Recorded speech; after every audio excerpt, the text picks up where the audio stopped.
Hello listener, अस्सलाम वालेकुम। खूबसूरत लफ्ज़ों का सफ़र, कहानी मोहब्बत की परदस्तक, एपिसोड 57। कहानी को आगे सुनने से पहले चैनल को सब्सक्राइब, कहानी को लाइक एंड शेयर करना ना भूलें। कमेंट में बताएं आपको कहानी कैसी लग रही है। चलिए आगे सुनते हैं कहानी। तुम्हें इनसे शादी नहीं करनी तो मत करो, मगर इस शादी से इनकार के लिए इनकी प्रैक्टिस पर बात मत ला। वो जो हैं और जैसे हैं इस घर में हर कोई जानता है। अगर तुम्हें घर वालों के सामने भी इनकार करना है तो साफ तौर पर कह दो कि तुम्हें मुईद हसन से शादी कबूल नहीं, मगर इनसे मुतालिक कोई फजूल बात मत कहना। इसके यूं भड़क उठने पर जूहिया खाइफ सी हो गई थी, इसलिए वजाहत करने वाले अंदाज में कहा, मैं इसके कैरेक्टर पर बात नहीं कर रही हूँ, मगर ये बात तुम भी जानती हो कि शुरू ही से मेरे इसके माबीन इख्तलाफ की खलीज रही माइल रही है।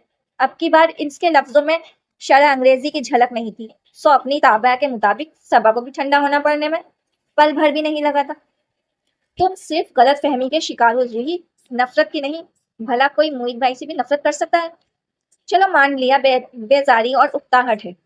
अब तुम ही बताओ, अगर मियाँ बीवी के दरमियान सिर्फ यही दो रिश्ते होते हैं तो क्या जिंदगी गुजर सकती है? वे बड़ी होशियारी से बात पलटकर बज़ाहिर हथियार डालने वाले बेबस अंदाज में पूछ रही थी। इसका अंदाज और लब व लहजा चाहे सादा ही था, मगर सबा के दिल में तो सारे जख्म उधेड़ गया था। उसे पता था कि जूही के सवाल के जवाब में इसकी रंगत बदल चुकी है। उसे यूं लगा जैसे किसी ने इसकी कम मायगी पर से पर्दा उठा दिया हो।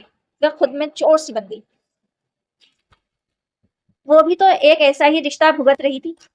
जब खुद को सोचा तो मस्जिद बहस करने या मुईद के हक में उसे कायल करने की हिम्मत नहीं हुई, तो खामोशी से उठकर वापस आ गई, जहां ताया जान और चचा जान के अलावा बाकी सभी मौजूद।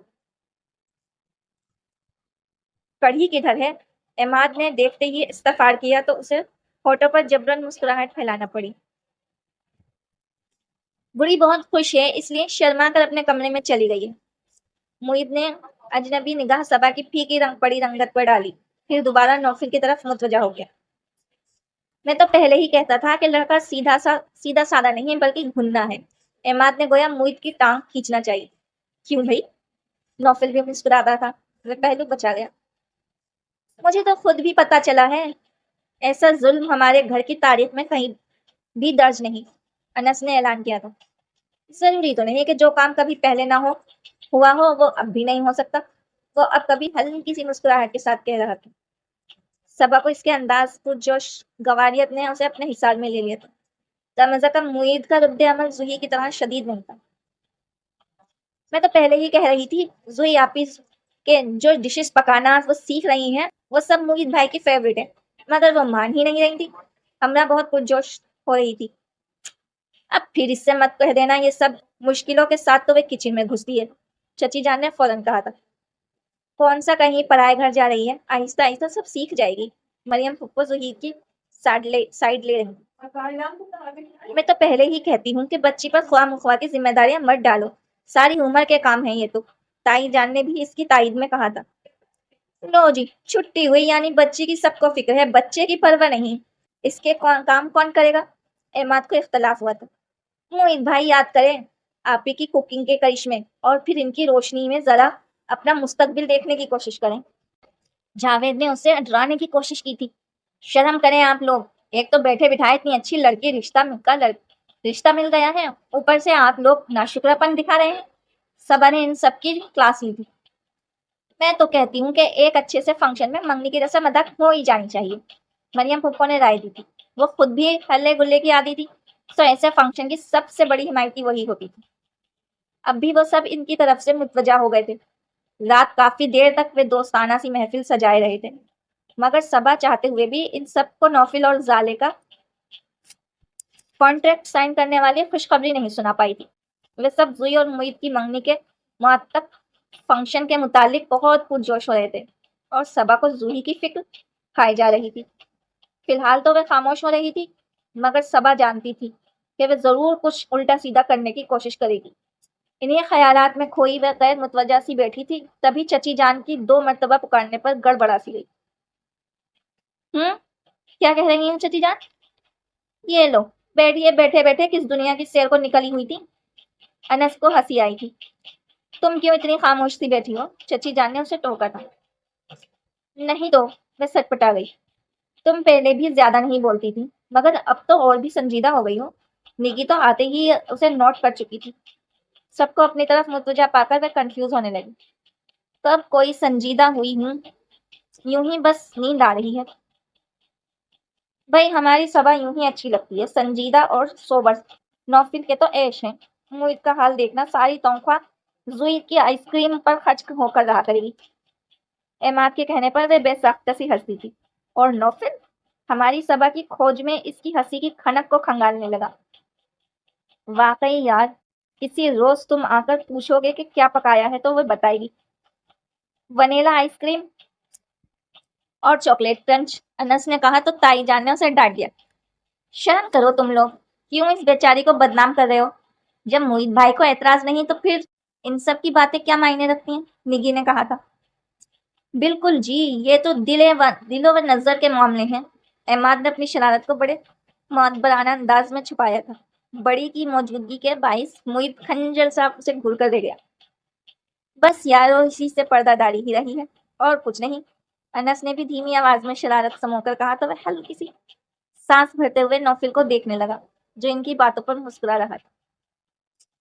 इनका सिर्फ दिमाग खराब है और कुछ नहीं, मुईद ने जैसे झेप कर अपनी सफाई पेश की। रात गए महफिल बर्खास्त हुई तो एमाद ने अनस को भी अपने साथ मुईद के कमरे की तरफ खींच लिया। इसने अपना एहतजाज नोट मुईद के पास दर्ज कराया था। यार उसे समझाओ, अब मेरी एक अदद बीवी भी है और जो इस वक्त शुक्र अदा कर रही होगी कि इतने दिनों से सर पर सवार था। जा, जान छूटी। एमाद ने लुकमा दिया तो अनस ने उसे घूरते हुए कहा, बको मत, बहुत मोहब्बत है हम दोनों में। और वो जो हम में तुम में करार था, तुम्हें याद न हो क्या? एमाद शरारत के मूड में था। यार मेरी बीवी।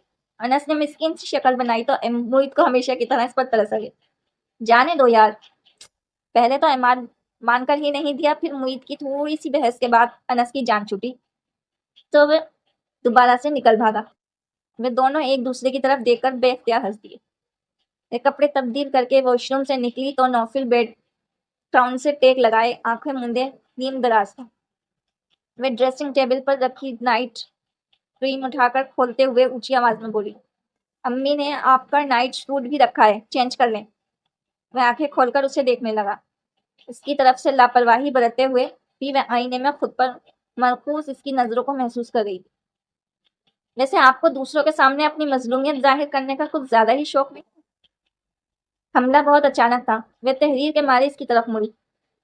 क्या मतलब है आपका? इसके अंदाज में नागवारी दराई। अच्छा, खूब, वह इस्तहाजी अंदाज में कहता उठ खड़ा हुआ। अदाकारी में तो आप भी कमाल रखती हैं। वे किसी गुज़िश्ता तंजर का बदला चुका रहा था। सबा चुकरा कर रह गई। आपको जो कहना है साफ लफ्जों में कहें, मुझसे यूं 2 महीनों में बात मत किया करें। बात यह है कि मोहतरमा, ना तो आप इस कदर गए गुजरे घराने से ब्याह कर गई हैं कि आपको पहनने के लिए ढंग के कपड़े नहीं मिलते, और ना ही वहां कोई आप पर जुल्म सितम के पहाड़ तोड़ रहा है। हर दूसरा शख्स आपको टोक रहा है, मगर आप अपनी रोश छोड़ने को तैयार ही नहीं। ऐसा क्या दुख मिल गया है आपको कि चेहरे पर पेंट किए फिर रही हैं? तलखी से भरपूर गैर मुतक़ल अंदाज सबक को झुंझला कर रख दिया। उसे लगा जैसे इसकी रगों में खून की जगह शरारे दौड़ उठे हों। बावजूद जब्त के वो खुद पर कंट्रोल नहीं रख पाई। ऐसी कोई खुशी भी नहीं दी कि जमाने में ढिंढोरा पीटती फिरूं। और जहां तक बात है गम पेंट करने की, तो मेरा जाहिर व बातिन बिल्कुल एक सा है। जब मैं अंदर से खुश नहीं हूं तो फिर ख्वाह की एक्टिंग करके खुद को दुनिया के खुशकिस्मत तरीन लड़की जाहिर करके आपकी वाह वाह क्यों कराऊं? और एक बात कि आप मुझसे इस मामले में किसी किस्म की पूछगछ का हक नहीं रखती। और अगर कोई मुझे टोकता है तो उसे मुतमईन करना मेरा मसला है, आपका नहीं। आप मुझे इस मामले को तय करने के लिए फ्री हैंड दे चुके हैं। इसने गम व गुस्से के हिसार में घिरते हुए इसका अंदाज वापस लौटाया था, और यही बात नौफिल से बर्दाश्त नहीं हुई। इसका बाजू थामकर बेख्तियार इसने खफीफ सा झटका दिया था।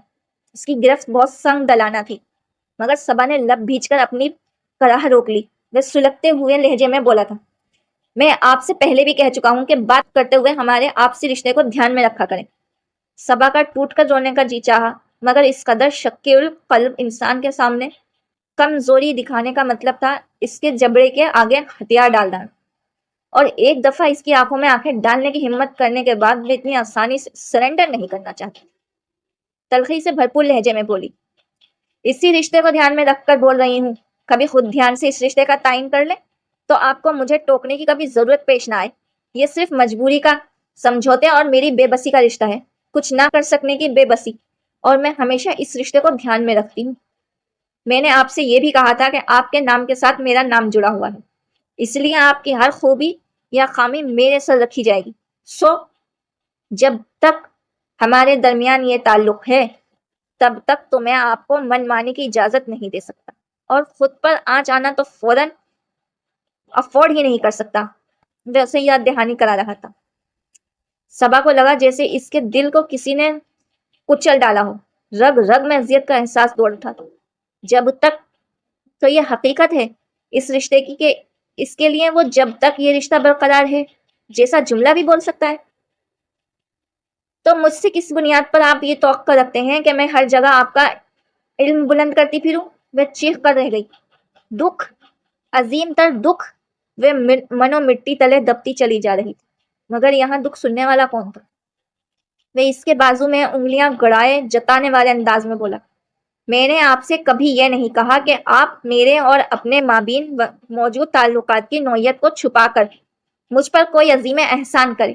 اس معاملے میں آپ بالکل آزاد ہیں، دنیا بھر کو اپنی مظلومیت اور میری جارحیت کے قصے سنائیں، مجھے قطعی کوئی پرواہ نہیں، مگر جو سہولتیں ہیں میں نے آپ کو دی ہیں ان سے متعلق کوئی مجھے الزام دے وہ میں برداشت نہیں کروں گا۔ روپے، کپڑے، جویلری، جس چیز کی کمی نہیں آپ کے پاس۔ لاش کو کیا فرق پڑتا ہے نوفل احمد کہ اس کے تن پر سفید کفن ہے یا طلسم و کمخواب؟ مٹی ہو جانے کے بعد یہ سب نمودہ نمائش کی کیا معنی رکھتی ہیں؟ دل کا درد وہ حد سے سوا ہوا تو ضبط کے باوجود اس کی آنکھوں سے آنسو چھلک گئے۔ پلیز میرا بازو چھوڑیں، مجھے درد ہو رہا ہے۔ رخساروں سے بہتے سیال کی توجہ پیش کرنا بھی ضروری تھا۔